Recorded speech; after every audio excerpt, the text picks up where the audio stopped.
What happens when the pace of content becomes faster than our brains can handle? Hey, I'm Alex, and this is Find a Millennial Diary. Today's episode is a scroll-induced fever dream.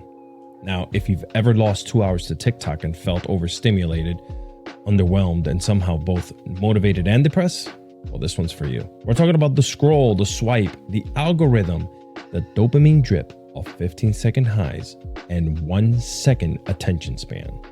Let's talk about why TikTok didn't just change how we consume our content, it changed our actual nervous system. Now, TikTok isn't just an app, it's a vortex. 1 minute you're watching a girl make overnight oats, then you're crying over a dog rescue, you're watching someone explain the French Revolution in a wig, all before your coffee's even ready. It's fun, it's wild, but damn, it's a lot. The For You page, more like a digital slot machine. Every scroll is a gamble. Will it make you laugh, cry, shop, hell spiral? We used to read blogs. Now we can't make it through a video longer than 30 seconds. Our brains are frazzled. TikTok trains us to expect a payoff instantly. And if we don't get it, we just scroll and scroll and scroll. This isn't just habit. It's conditioning. Let's talk about this algorithm that TikTok has. It knows when you pause. It knows when you replay. It learns what makes you anxious and gives you more of it. If you ever notice how when you're sad, your TikTok feed just gets a little darker, or when you're hyped, it's all glow ups and wins. Now, that's not by accident. That's data. And for millennials who are already high functioning and low key falling apart, that feedback loop is a recipe for burnout. TikTok is where we go to be entertained, but also, unfortunately, to compare, to perform, and at times to disappear.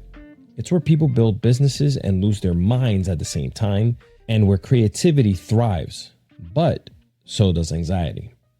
We're overwhelmed by possibility and paralyzed by perfectionism.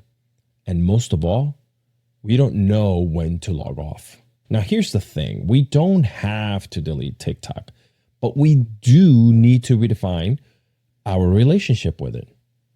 Ask yourself, is this content nourishing me or is it numbing me? Am I inspired or am I spiraling? Am I watching or am I avoiding? Now, listen, you're allowed to pause. You're allowed to mute, block, unfollow. You're allowed to exist without uploading proof that you do.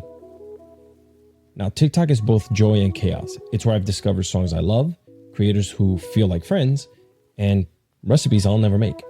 It's not all bad, but when we live in a world that moves this fast, we've got to slow ourselves down on purpose, or we risk forgetting what it feels like to be bored, to think, and most importantly, to breathe. So let's answer the question, what happens when the pace of content becomes faster than our brains can handle? Well, we glitch. We scroll past our emotions.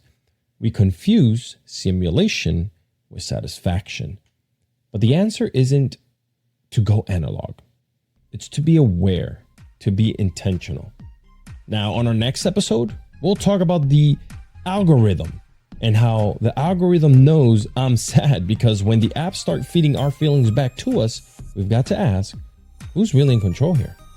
Now, if this episode made you laugh, pause, or toss your phone across the room, head over to my link at alexiscardoza.com, follow the podcast on Apple or Spotify, and hit that YouTube sub, because slowing down doesn't mean disappearing. It means doing things on your timeline.